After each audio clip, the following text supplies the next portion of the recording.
Hello guys, welcome to the channel. Today we'll be reacting to a movie that just came out. It's called Dhurandhar 2, The Revenge, following on from the first film called Dhurandhar. Recently came out. It's been in the news quite a bit. A lot of people have been talking about it and we have some opinions to share as well. So grab some popcorn and let's talk about the film.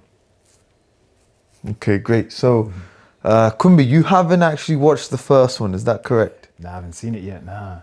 Okay. Yeah. So I've actually watched the first movie and I actually think you didn't need the first bit to understand the second bit. Would you agree? Yeah, I'd agree with that. Yeah, you can very much kind of go into this film without having prior knowledge of what happened in the first one. You can kind of like pick up on a bit of the storyline. Obviously, I would have wanted to see the first one. It's kind of like when you watch a lot of people, when Top Gun 2 came out, you didn't really need to watch the first one. Nice, yeah. So it kind of similar feel. If you haven't seen the first one, don't worry. You very much could get by just, starting with the second one.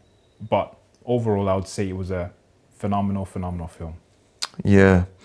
So how should we structure this today? Like, how do you think is the best way to kind of go about this review? Because obviously we don't want to be giving people spoilers, right? Yeah, movie is very much still fresh. So we could talk about things such as the story, how the story was like. Yeah. We can go into some positives and negatives about that. Yeah. I very much will have some opinions of my own because this is kind of like my second Bollywood film, I think. Nice.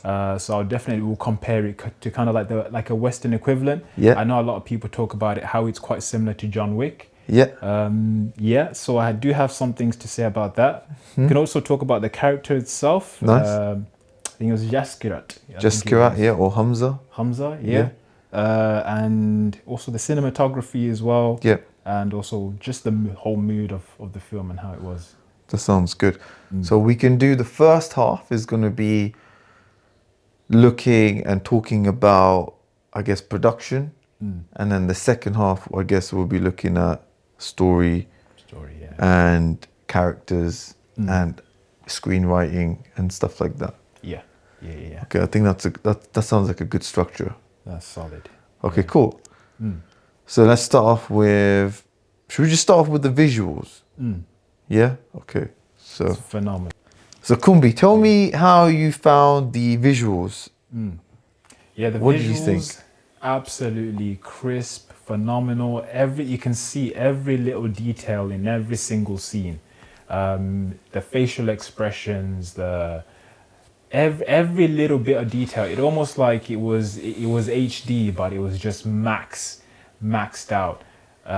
Almost like the entire film was shot in 4K almost. So visuals were amazing. Yeah, I honestly, I don't have much to say about that. The visuals were absolutely incredibly crisp. Yeah, I agree. I think there was quite a few stills and moments where you could really see. It felt like you was actually there, like with the characters. Like it was shot so beautifully, and I think the cameras that they use have got to be some of the best video work that I've seen, like from a lot of movies. And I think even the way that they kind of did a few scenic shots was done really nicely. Like there was a few bits where you could see the fields, I think of Punjab, and there was like they really went all out, I think, on production. I think the cameras they used were just like insane, like of the highest quality, I think. Okay, so Kumbi, what did you think about the mood of the film? Long film. Yeah. For people who don't know, this is a 4-hour movie.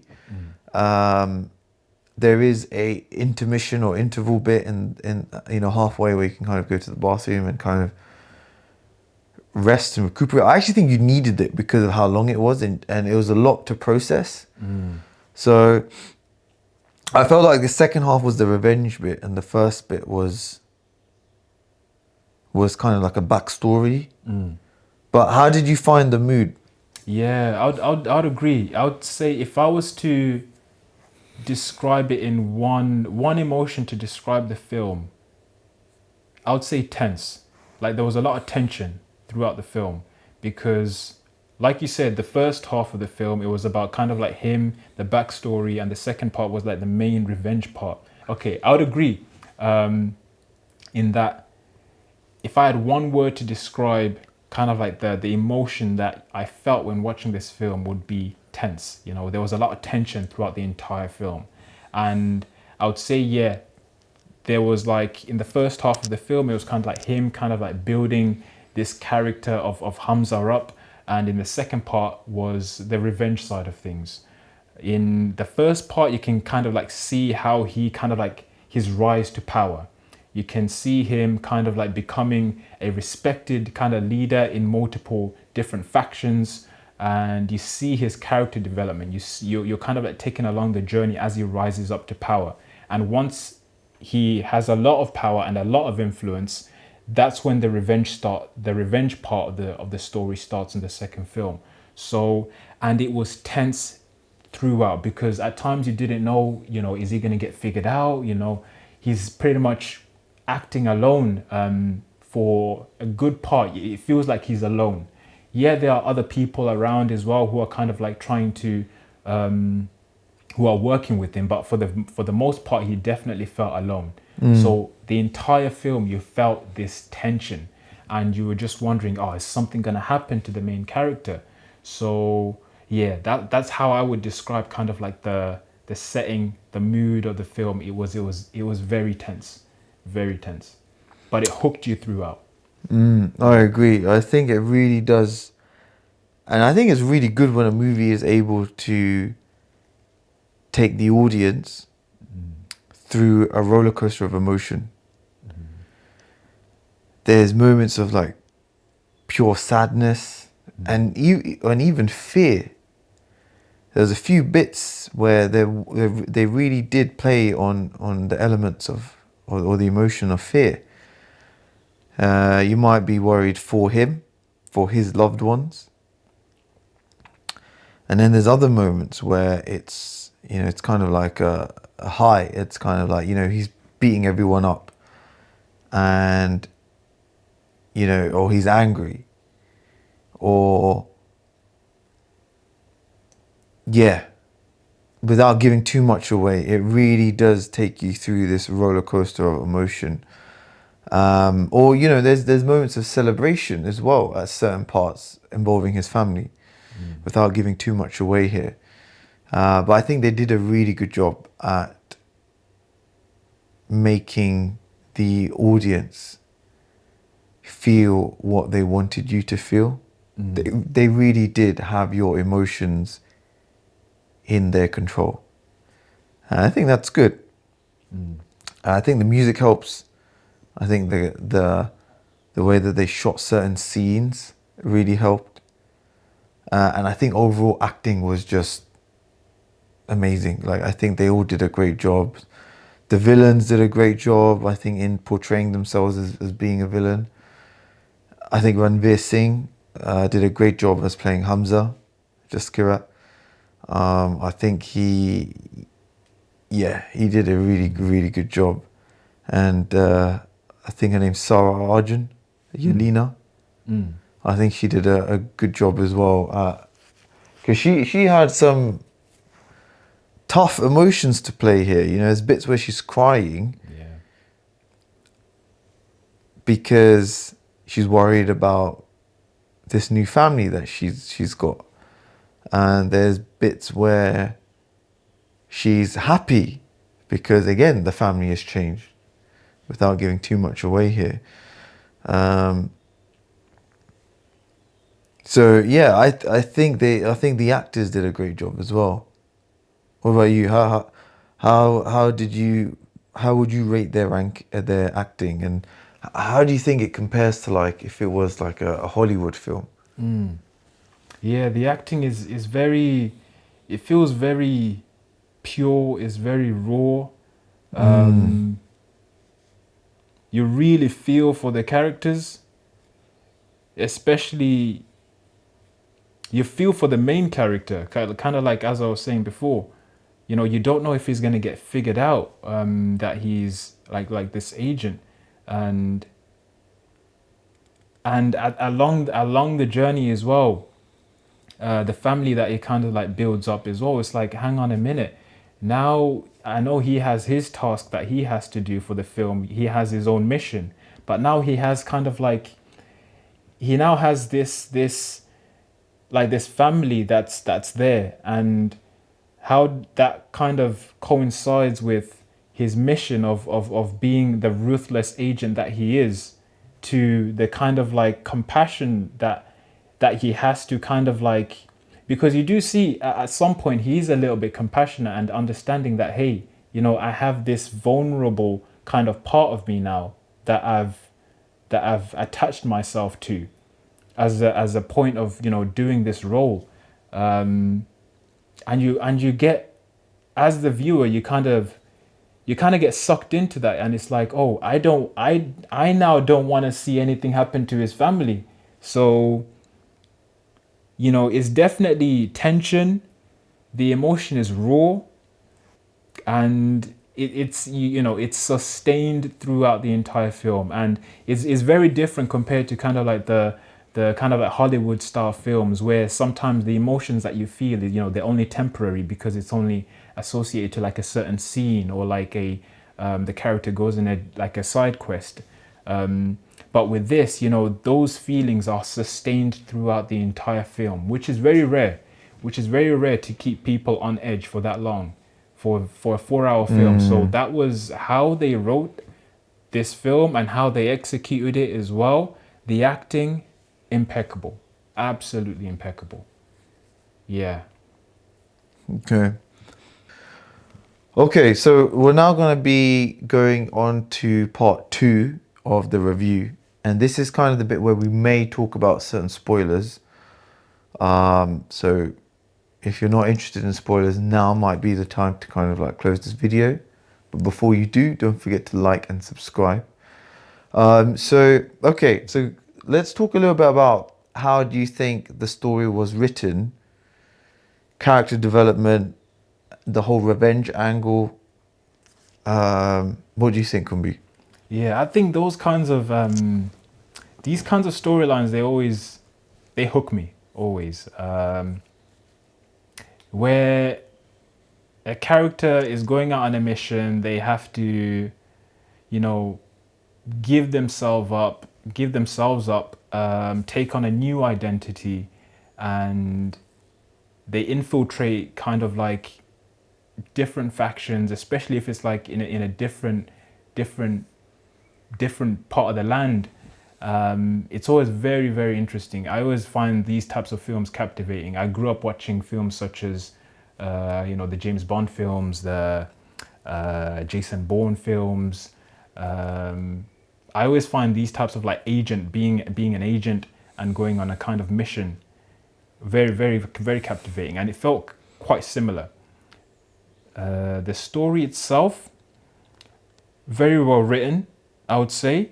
So it's the main kind of like plot of this film is that, you know, this character, Yaskirat, he leaves his town and he undergoes some kind of military training, and he kind of like takes on this kind of alias name, which is Hamza, and he rises through the I think it's Karachi criminal hierarchy, and through all of that, he has to balance things such as loyalty, betrayal, and survival in a very ruthless kind of underworld.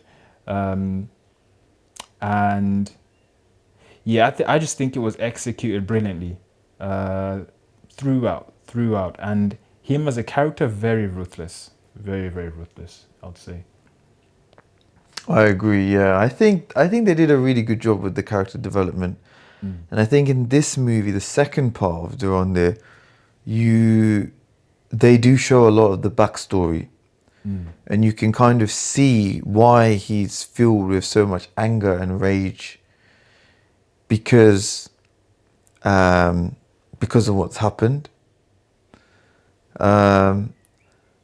there's a bit at the start of the movie which it generates a lot of emotion and explains why he had to go in and work for the secret agency. But I feel like there was no real link there, like overall, if that made sense. Like I struggled to kind of understand how, because there's a bit in the beginning where it says the system has failed you, and that's why, he's going to be sentenced, and he's been offered this second chance to kind of still have a life. And I guess he takes this opportunity because it means his family will be looked after and taken care of and stuff like that. But I still couldn't quite figure out where his drive was coming from. I get he had his love for his country and there was proper patriotism there, but I think that bit maybe the story could have developed a bit more into. And then I think if we look at the storyline as a whole, I think that the second half, there was a few moments, or I think there was a moment where I was like, okay, I hope we're drawing towards the end. So I think there was a bit where the main fight scene happens. Maybe this is because I'm very used to watching Hollywood films. And maybe this is actually a problem of my own expectation. And maybe this is it's a fault or a deficiency in my own expectations because of the conditioning that I've had with Hollywood films. So during the main fight scene, I think mentally I was getting prepared for the movie to end, because that's normally what happens. You have the main fight scene, it's grand, it's very heroic.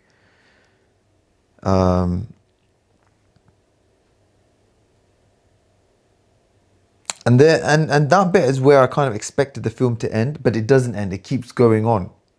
It kept going on. And I think that's the bit where my attention was lost. Like I was actually having to actually bring my attention back into focus. And maybe that's because of all the conditioning of watching so many Hollywood films. But yeah, that's the only thing I would say in terms of storyline, character development. I think it was a little bit maybe quite long. And for me at that moment after the main fight scene, staying kind of, present whilst watching with full attention was becoming a bit more of a challenge. And perhaps it would have been if they had shortened that down, it would have been a nice kind of beginning for the third movie. I don't know if they will do a third movie, but at the end, it implies that there will be a third movie, talking a little bit about his training, that he gets into becoming this character. But yeah, that's my overall thoughts in it. Okay, so interesting part that you said about like just the character of Yaskira as well, when you said, he obviously has family that kind of plays a part, and like the patriotism and him wanting to complete this mission on behalf of his country. But let's just say, even like in a real world scenario where you kind of like, let's say you're recruited to become, member of like an intelligence agency. Do you think you could put yourself in that shoe and like give your entire identity, the person that Dylan is right now, the family, your brother, everyone that you've known, your friends, every single face that you've come across in your life? Do you think you'd be able to give all of that up? Because that sounds like something that would be incredibly tough for anyone to give up. So just makes me question, what else was his drive? What else would have driven him to be like, oh, you know what, I'm gonna give everything up and try and pursue this and do this mission? Do you think that you could give all of that up? So I think it's an interesting question you ask actually, because I think one of the things that's quite important and quite central amongst Indian culture is this idea of duty. Rishi Sunak talks about it. It's in a lot of scriptures. Like, duty is very important, and it's all about performing your duty without worrying about the outcome. You know, and I think in his case, I think the fact that he was able to leave his family, if it meant that they would be, looked after, if it meant that they would be protected, he could do that because that's his duty as a son, as a brother. And I think that's what he was doing. He was fulfilling that duty. And I think in parallel with that duty, he had another duty, which was his duty to his country, which I think he did, which I think that maybe that's why he was, doing what he was doing, working as a spy. And maybe they could have talked a little bit more about that. Because, the movie does show that actually there's a lot of people who, all around the world, who are probably doing things for their country.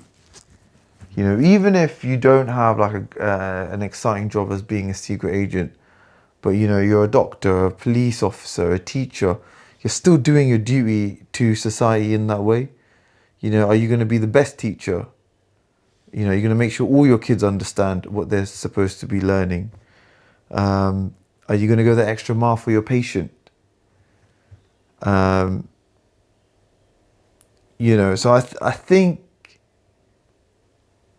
I think that's why he was able to kind of forgive his old identity and create a new identity. And I guess in a way he had to create a new identity, because when the mission was over, he had to create a new identity. And he tries to rekindle the first identity, because he goes back to his homeland. He goes back to, I guess, his childhood house.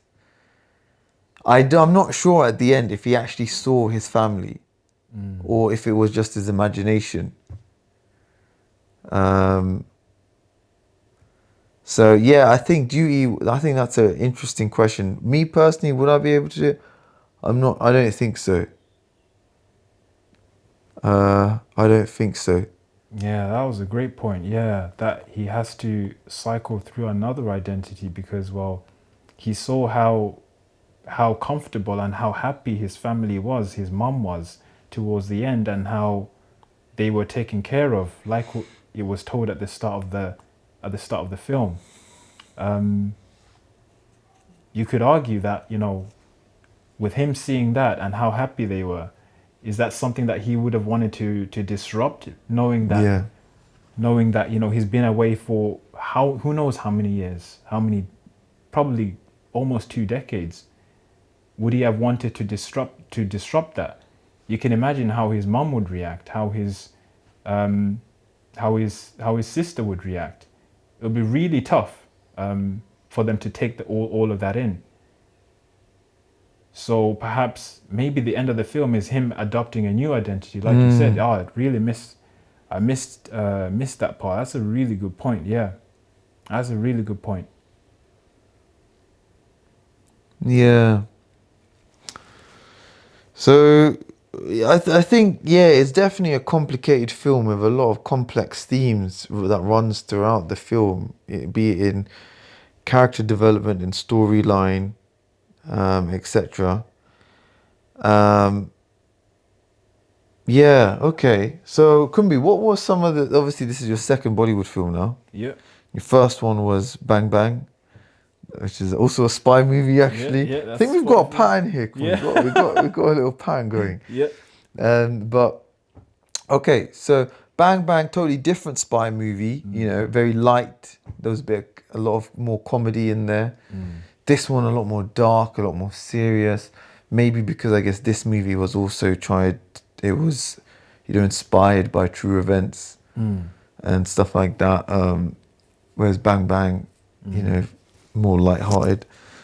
A lot of dancing as well. A lot of dancing as well. Music Yeah, videos yeah. halfway through the film, like in between scenes, Yeah. and very light-hearted. Whereas this one, we actually didn't really get any song. We didn't get any song. I think what they did with the music, they had these, I think the diaspora who were abroad to kind of mix their Western influence with the Indian influence. And I think the music was a bit of a mashup of the two cultures. All right. Because it didn't sound your classical Indian, and it didn't also sound Western. It kind of sounded like a bit of a hybrid. I know in the first one they had like Hanuman Kind and stuff like that, but yeah, okay. What were some of the things that you really enjoyed about this movie? What I really enjoyed was honestly, how I was hooked the entire 4 hours. That was one of the things that before going into the cinema, I just thought, 4 hours, how is it that I can concentrate for that long? I'm probably going to get tired halfway through and I'm just going to fall asleep in like the last hour. But I was hooked the entire time. The way that they told the story, the visuals, yes, something such as like the SFX could have been better, but it doesn't brush over kind of like the whole kind of mood that the story set and how it was told and how the acting was incredible. So I think, yeah, I was just surprised at how I was hooked for the entire time. Yeah, I agree. Yeah, I think the ability to kind of keep you focused for 3-4 hours was telling of how good of a job that they did with your emotions, with the quality of the cinematography, with the visuals, with the scenic shots, with the sounds, with the complexity of the characters. So I think they did a fantastic job with that. What were some of the things that maybe you didn't really like, or you thought they could have done it a bit differently? A bit differently, ooh. I would say the visuals were impeccable. I will give them that, and I won't take that away from the film. But I would say there was quite a lot of aura maxing in this film. So quite a lot of slow-mo shots where probably Jaskier had probably got at least 10. I think they probably put the camera, in one of the scenes, they put the camera probably at the top of, the video camera at the top of like an elevator, and he's just there on the elevator, on the escalator, and it's just going up. And there was a lot of aura farming in this. I think they could have cut down a little bit on that, but maybe that's kind of like a recurring theme. That's how Bollywood films are like. Maybe that's just like a natural, a cultural thing within the Bollywood industry, and people like that. I did like it, but I think they did it a tad too much. Yeah. Okay, so what's interesting is I actually think, compared to some of the other Indian films, this one wasn't as bad. And I think the reason why they do it, I might be wrong here because, I haven't watched that many either. But I think the reason why they do it is it's a way, because you might have like, your favorite characters or whatever. Like you might be a massive Ranveer Singh, who's the character who does Jaskier. You might be a massive fan of him.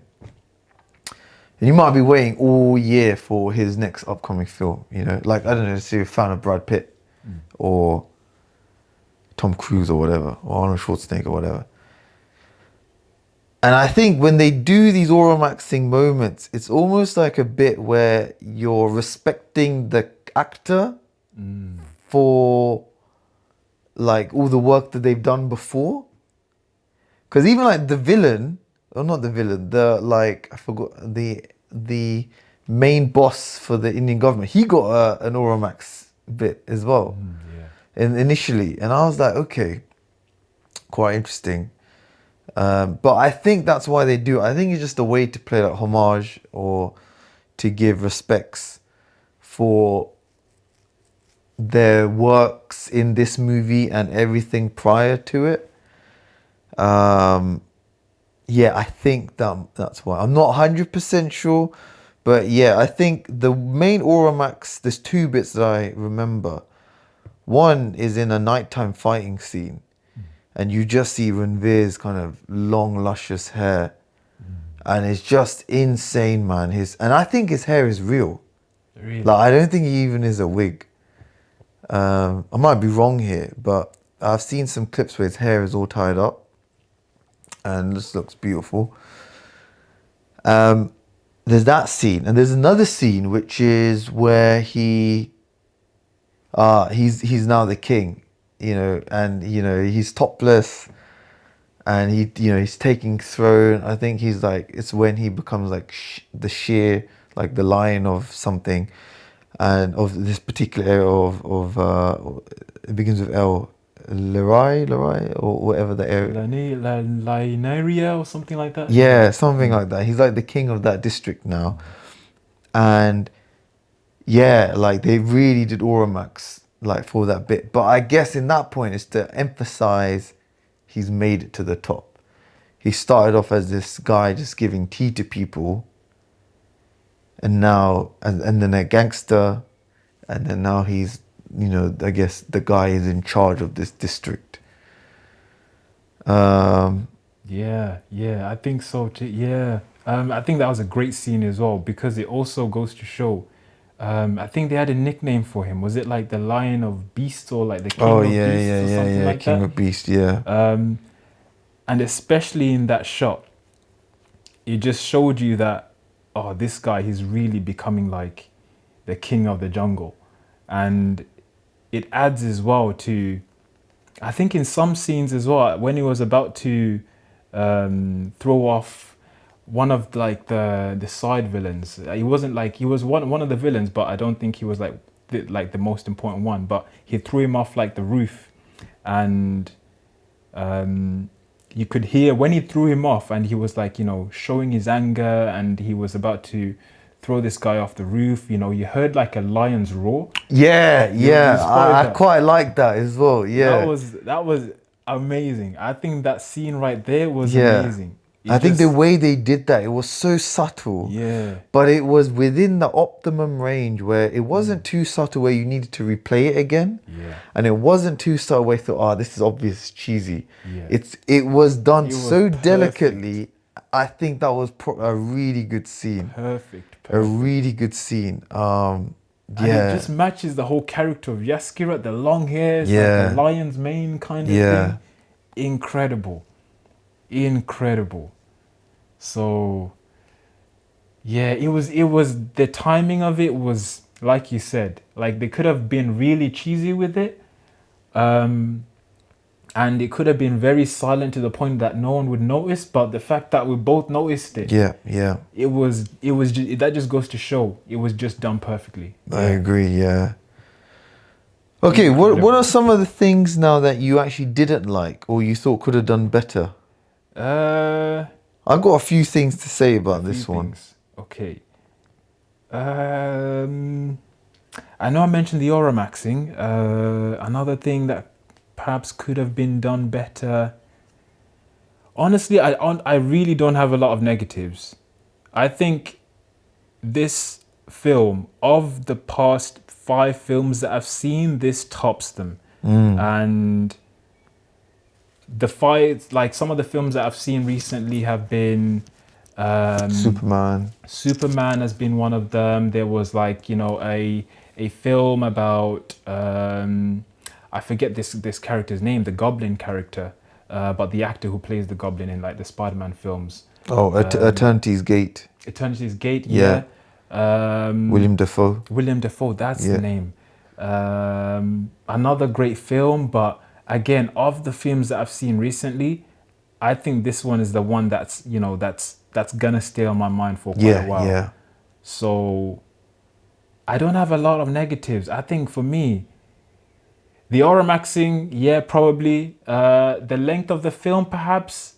But even then, that's not really a complaint because I was hooked the entire Yeah, time. yeah, you I wouldn't enjoyed it. mind if it was 5 hours. Yeah, yeah. Um, yeah, I'd like to hear what you have to say. So oral maxing for me, I feel like I'm a little bit conditioned to it. So and I feel like can be in 2-3 movies down now, you can be conditioned to it Okay, too. fine, Yeah. all right, okay. One day I'm just gonna be in the bathroom, I'm just gonna see Kumbi just oral maxing before he goes to save lives. Oh man. But okay, so that wasn't really an issue for me. What was an issue for me was I think there was a lot of, so this is, yeah, this I'd say is an issue. There's a few things I didn't like. It wasn't my cup of tea, but I think, you know, at the end of the day, a movie it's a form of art. It's an expression. So what I didn't like was the emphasis and the overuse, I think, of cigarettes and alcohol. Because I think it's okay to use them in films because, you know, part of society. But I think when it's used in a way where it glorifies and it kind of it's used as a tool to make a character seem more cool. There's a difference between that and, I don't know, the character is having a party or is stressed or whatever. I think that's total. That's, you're using that to describe a scene, to emphasize the feelings that a character might have. But I think when you're using it to kind of make a character look cool, I think that's not a good thing to do. Because, I mean, if you imagine, like, the thing with these movies are, population of India is 1.3, 1.4 billion. Yes, not everybody in India is going to be speaking the same language. But this movie, it will be translated in loads of different languages. It had English subtitles, which was why we were able to watch it. That's just within within India. But then what about the other people that watch these films? You know, people from Pakistan will watch the film. You know, one of our friends, he came with us to watch it. You know, what about the people from Bangladesh who will come to watch it, from Sri Lanka who will come to watch it? You know, people from the Western world will also come to watch it. And when you've got that much influence, I think a certain amount of delicacy needs to be put in place to make sure that you haven't encouraged, you know, young people to go and start smoking and to start drinking. Because movies can influence people. You know, I remember when we was in school, there was it used to be a constant topic of discussion. Does video games encourage violence? And, you know, I think that with substance abuse, I think we have to be a little bit sensitive and a little bit careful, not a little bit, but very careful, and make sure that if it is being shown, it's being shown in a responsible way. Because, yeah, I'm not sure if maybe we have a bias towards that because obviously we're in the healthcare world. So we are constantly being told about the negatives, the harmful effects, disease, and the risk of getting illnesses and stuff like that. Maybe there's a bit of bias there, but I think that's the only thing that I didn't like about the film. Things that I thought wasn't my cup of tea was, I think sometimes it was a little bit too gory. And the scenes, I think that rape scenes always are a little bit hard for me to watch. And, you know, when it comes on in a movie, like, I find it uncomfortable. I think anybody would. Maybe that's a personal thing, but I think, I think that was tough. That opening bit. But again, this is supposed to be a movie. It's supposed to be an expression of art. you know, it's supposed to be storytelling. It's supposed to be bringing on the best actors, the best soundtracks, the scenic shots, you know, all compiled and composed in a way that it can tell a story, to entertain, to inform, to bring awareness, to um, you know, to make you go through this roller coaster of emotions. Yeah. And you know, it's a form of art and expression. I think in that overall sense, you know, if the you know, yes, it might be not everyone's cup of tea, but I think yeah, if movies have to include them, I understand if it's part of the story. So yeah, I think that's the only thing that wasn't my cup of tea. But yeah, overall, Kumbi, what would you say is your favorite scene? What do My you think favorite would be the scene. scene, or what do you think would be like the bit that you're gonna like remember from this Ooh. movie? Like overall, you know, in like a year's time, someone says Dhurandhar 2, what are you gonna think about?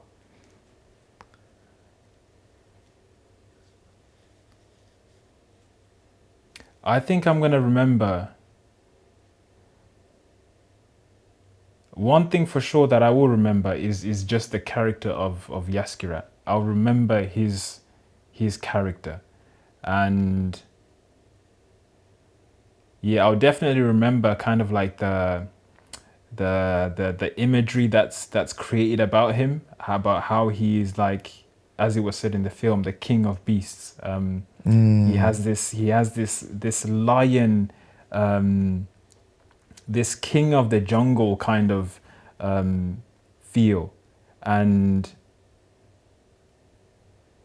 even like sometimes when lions, they're called kings of the jungle, and it's like, yeah, they might be called king of the jungle, but like sometimes they do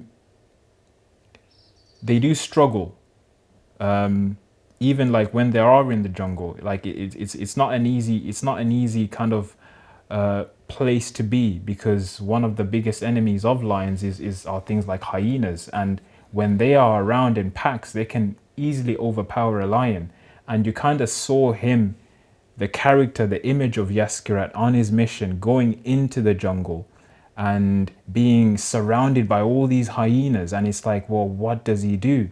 But he still remains as the lion. And so this imagery of Yaskirat as the lion, and like I remember the scene that you just mentioned as well. I think I'll remember that scene where he does become, you know, like the leader of Lineria or something like that, and he's just sat down with his cigarette there, with his hair lush, whatever you call it. Yeah, I think a lot of people were like, you know, this is a great scene. Might have, you know, made the ladies you know, very happy as well. And that was a great scene because it showed him on a throne almost. Even though it was a seat, it was like his throne. So I think I will remember not so much a particular scene, but I'll remember the image of Yaskirat. Yeah, I'll remember the image of Yaskirat. That's what I would say.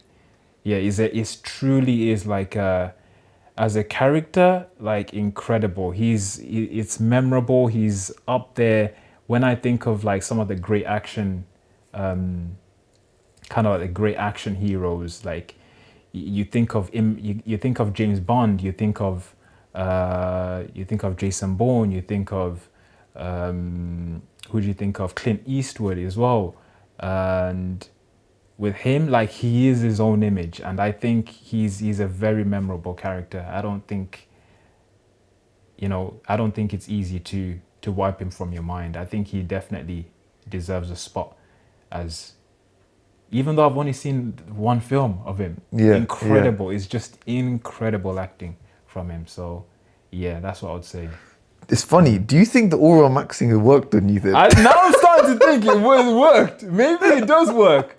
Maybe it does work. Yeah. Maybe the aura maxing does work, and I had, you have to see it as well, and yeah, maybe maybe that's the goal of aura maxing then. Yeah. I also like the take that you mentioned as well.